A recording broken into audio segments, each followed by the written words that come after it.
పెద్దలందరికీ నమస్కారం. నేను యాదగిరి అడ్వకేట్. కాకపోతే మనకి ఏమైపోతుందంటే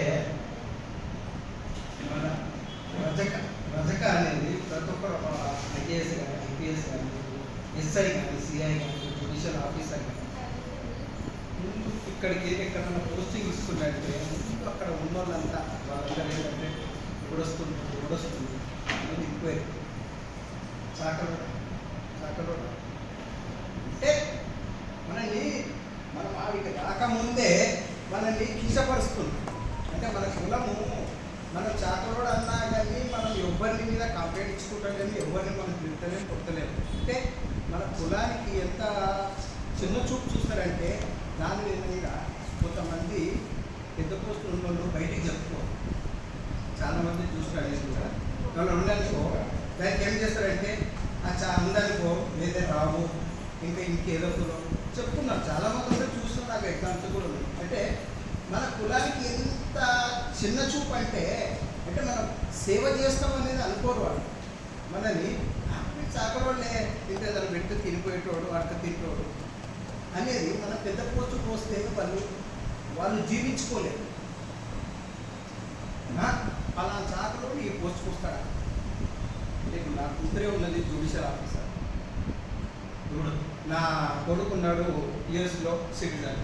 కాకపోతే మళ్ళీ నా కోడలు వచ్చి ఒక దగ్గర మా ఏరియాలో అవి బ్యూటీ పార్లర్ తెచ్చుకుంటే ఈమెన ఆ చాకలు ఇంట్లో అల్లిట్లకే తెచ్చినాం. అంటే మనని కులము ముందు నువ్వు ఎంత పెద్దగా కానీ నిన్ను తీసి కింద పడేస్తావు.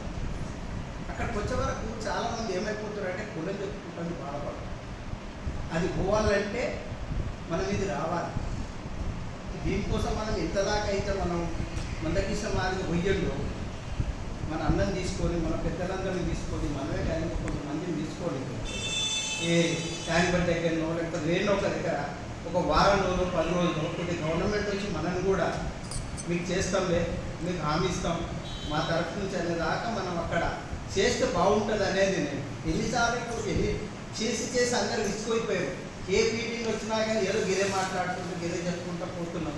మన పిల్లలకి భవిష్యత్ లేదు. ఎగ్జాంపుల్ చెప్తున్నా, ఇవాళ ఎస్సీ ఎస్టీకి హైకోర్టులో రిజర్వేషన్ ఉన్నది 45, 50 పాస్ మార్క్స్. అదే మన బీసీకి వచ్చి ఇంతకుముందు ఉండే 55 వరకు, ఇప్పుడు వచ్చేసి 60 మార్క్స్.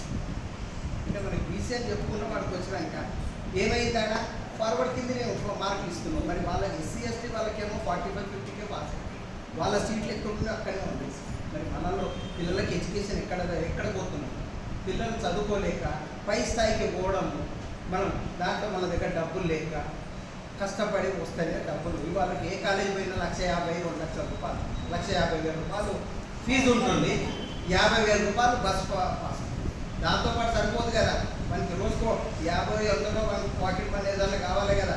లంచ్లో ఇంట్లో కాఫీ అవతల తింటున్నప్పుడు వీడేసి.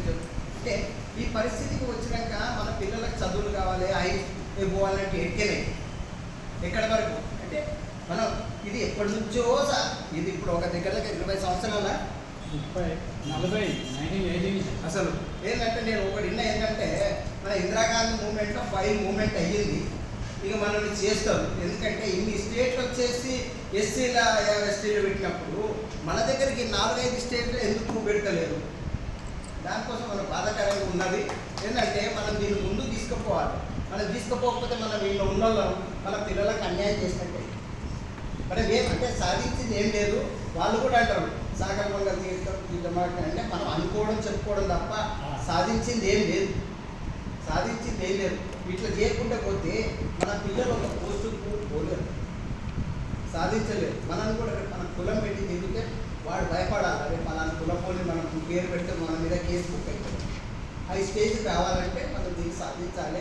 మన పిల్లల భవిష్యత్తు కావాలి. అవకాశం ఇస్తున్న మన పెద్దలందరికీ టైం ఇచ్చినందుకు ధన్యవాదాలు చెప్తున్నాను.